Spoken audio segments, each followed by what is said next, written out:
Seven of cups, eight of swords and S of cups. বন্ধুরা, এখানে দেখাচ্ছে যে অনেকের জন্য বলবো এই রিলেশনশিপটা একটা এক্সট্রা রিলেশনশিপ। ওকে, হয়তো হতে পারে তোমাদের মধ্যে যে কেউ একজন ম্যারিড হতে পারো বা দুজনেই ম্যারিড হতে পারো।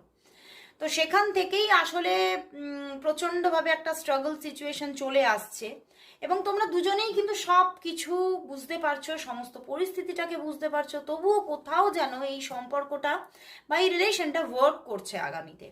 কারণ কোথাও কিন্তু হয়তো সম্পর্কটা একটু ঝুলে থাকবে, সম্পর্কের মধ্যে একটা কোথাও নিশ্চয়তা ব্যাপারটা এখনো আসছে না, বা আগামীতেও এখনো হয়তো 1-2 মাসের মধ্যে এইরকম একটা অনিশ্চয়তা থাকবে।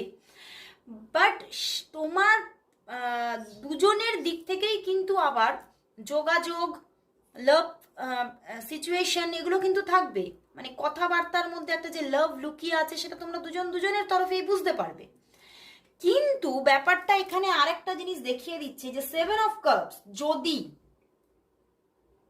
যদি এই সম্পর্কের মধ্যে তোমাদের না দুজনেরই জীবনে অপশন আছে, এটা কিন্তু আমি দেখতে পাচ্ছি যে তোমার জীবনেও কোনো অপশন আসার একটা ইঙ্গিত দেখাচ্ছে, বা তোমার পার্টনারের জীবনেও কোনো অপশন আসার ইঙ্গিত দেখাচ্ছে। তো যদি মেবি যদি এই অপশন কিছু এসে যায় তাহলে কিন্তু আরো কঠিন হয়ে যেতে পারে এই সম্পর্কটা ওয়ার্ক করা।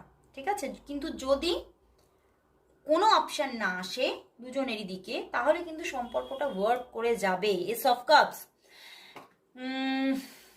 বাট ওই যে যদি যদি এখানে আবারও কোনো মানুষের, নতুন কোনো পার্সনের, তোমার দিকে হতে পারে বা তার দিকে হতে পারে, যদি নতুন কোনো কানেকশন এসে যায় তাহলে কিন্তু এই সম্পর্কটা ঝুলে থাকার একটা ইঙ্গিত দেখাচ্ছে, যে সম্পর্কটা ওয়ার্ক করলো না ঠিকভাবে। যোগাযোগ রইলো কিন্তু ওয়ার্ক করলো না, সেইভাবে ওয়ার্ক করলো না, মানে একটা অনিশ্চয়তা কোথাও কিন্তু